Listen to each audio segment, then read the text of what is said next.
দীর্ঘদিন ধরে পঞ্চায়েতে আসছেন না প্রধান, ফলে প্রধানের অনুপস্থিতিতে প্রয়োজনীয় শংসাপত্র পেতে সমস্যায় পড়েছেন গ্রামবাসীরা। আর এই ঘটনায় বুধবার পঞ্চায়েতের সামনে বিক্ষোভ দেখালো গ্রামবাসীরা। উল্লেখ্য, ইসলামপুরের কমলাগাঁও সুজালি পঞ্চায়েতের তৃণমূল প্রধান নুরি বেগম এবং তার স্বামী প্রাক্তন অঞ্চল সভাপতি আব্দুল হকের বিরুদ্ধে আবাস যোজনা সহ নানান ক্ষেত্রে দুর্নীতির অভিযোগে সরব হয়েছিল দলেরই নেতাকর্মীরা।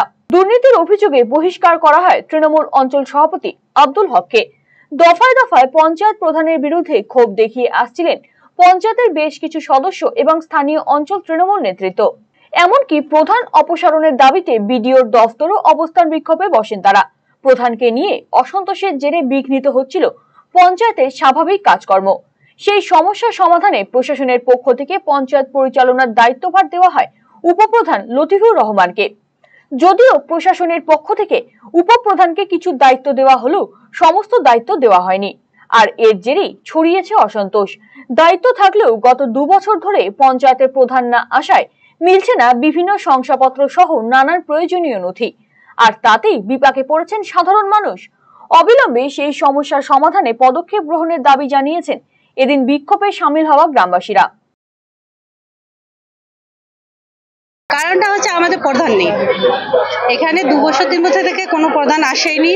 পাবলিক গুলো হ্যারাসমেন্ট হচ্ছে, জন্ম সার্টিফিকেট, ডার্থ সার্টিফিকেট বা কোনো পঞ্চায়েতের কাজ আমাদের হচ্ছে না। সেই জন্য আজকে সবাই এখানে জড়ো হয়েছে। সমস্যা কি হচ্ছে? প্রধান সিগনেচার করতে পারছে না। প্রধানের সিগনেচার না থাকলে তো কোনো কাজ হবে না আগামীতে। ওর জন্য আমরা এখানে আসছি। আমরা চাই কি আমাদেরকে প্রধান দো, আর যে প্রধান আছে টেম্পোরারি প্রধান, ওনাকে ফুল অথরিটি দিলে আমরা আমাদের কাজগুলো করতে পারি। এখন তো এই এসআইআর নিয়ে একটা সমস্যা চলছে, যেটা নিয়ে মানে আপনাদের প্রমাণপত্র লাগবে। প্রমাণপত্র লাগবে, সেখানে বার্থ সার্টিফিকেট না হলে কিছু হবে না। সবসময় আমাদেরকে বার্থ সার্টিফিকেট লাগে, সেটা অনলাইনের মাধ্যমে লাগে। আর এখানে যদি পঞ্চায়েতে আমাদের না হয় তাহলে কিছু করতে পারবে না। অন্যদিকে এদিন বিক্ষোভের খবর পেয়ে সেখানে আসেন অঞ্চল সভাপতি আব্দুল সত্তার। গ্রামবাসীদের বুঝিয়ে পরিস্থিতি স্বাভাবিক করেন তিনি। তবে দ্রুত সমস্যা সমাধানে প্রশাসনের উদ্যোগ গ্রহণ করার দাবি জানিয়েছেন।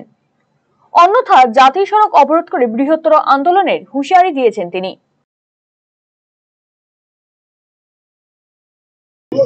আজকের ধর্না বিশেষ করে যে মানুষ সেবা পাচ্ছে না, যেরকম বার্থ সার্টিফিকেট এবং ডেথ সার্টিফিকেট, এগুলোর জন্য অনেক সমস্যা হচ্ছে প্রায় 2 বছর ধরে।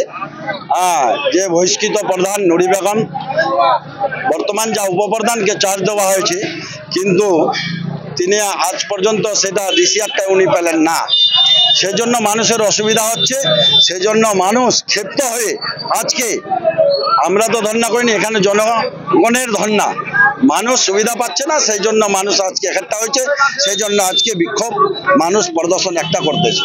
আমি মানুষকে বুঝালাম, এডিএম সাহেব কল করেছিল যে আমি 2-3 দিনকার মধ্যে যে কোনো একটা ডিসিশন নিব। সেই জন্য মানুষকে আমরা বুঝাতে আসলাম। গোটা সুজালি অঞ্চলের মানুষ ন্যাশনাল জাম করবে, ওইখানে ধর্ণা দিয়ে ওখানে তম্বু টম্বু টাঙে আমরা যতদিন পর্যন্ত এই কাজটা পূরণ করবে না ততদিন পর্যন্ত, যেরকম দিল্লিতে পাঞ্জাবে কিষান আন্দোলন করেছে, ওর থেকে বৃহত্তর আন্দোলন আমরা ন্যাশনালে গিয়ে করব। রায়গঞ্জবাসীদের জন্য সুখবর। যারা দীর্ঘদিন ধরে জয়েন্টের ব্যথা এবং হাড়ের সমস্যায় ভুগছেন, তাদের জন্য রায়গঞ্জ দিশারিতে আসছেন আর.এন. টেকর হাসপাতালের জয়েন্ট রিপ্লেসমেন্টে ভারত বিখ্যাত অস্থিরোগ বিশেষজ্ঞ doctor Barun Dutta, MD, DNB. এখন থেকে প্রতি মাসের নির্দিষ্ট দিনে ডাক্তারবাবুকে দেখাতে আজই যোগাযোগ করুন দিশারি হেলথ কেয়ার, উকিলপাড়া, রায়গঞ্জ শাখায়। যোগাযোগ করুন 7477785509, 7477785512 এই নম্বরে। নিরপেক্ষ নই, আমরা সত্যের পক্ষে। প্রবাহমান জনজীবনের 12 মাসা আমাদের সম্পদ। রাজনীতি থেকে সামাজিক, অপরাধ থেকে ক্রীড়াক্ষেত্র, সব খবর সবার আগে আরসিটিভি সংবাদে। খবরের ভেতরের খবর, অন্তর তদন্তমূলক খবর। খবর পরিবেশনায় আমরা সজাগ ও সতর্ক। তাই তো আমরা উত্তরবঙ্গের নাম্বার 1।